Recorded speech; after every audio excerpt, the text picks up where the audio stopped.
За окном рассвет, но я не спал. Выключи бы свет, но я не стал. Ты уже не спишь, я написал.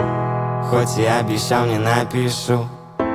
Я пишу привет, ну как ты там? Жаль, ответа нет, я так и знал. Да лучше ответьте мудакам, что вешают все на уши лапшу.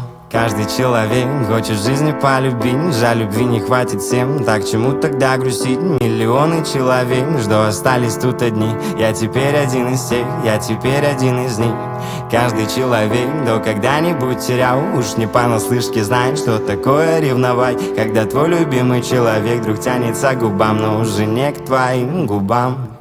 Как же я ревную тебя к тем пацанам, кто тянет свои губы к твоим нежным губам. Эй, хоть и понимаешь, что я не твой парень, и ты не моя, и ты не моя.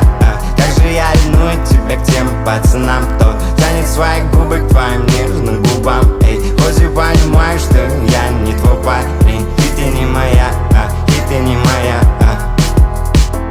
Но в себя поймал, что за тобой слежу. Зная, глупо ревновать, ведь это худшее из чувств. Хочется забыть, но почему опять тебе пишу? И к чему те ссоры, те скандалы, этот лишний шум? Только выбросил тебя из головы на пару дней. Снова кто-то из знакомых назло скажет о тебе. Или увижу на тебя в толпе похожий силуэт. А последней капли сторис в инстаграм. Что это за мудак, что он там забыл с тобой? Что это за мудак, хоть и дело не мое?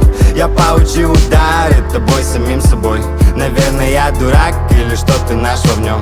А сердце разрывается, сжимает в животе. Там умерли все бабочки, не долетев тебе. Надежды заблудились где-то на пути к мечте. Как жаль, что нет таблетки, чтобы это не терпеть.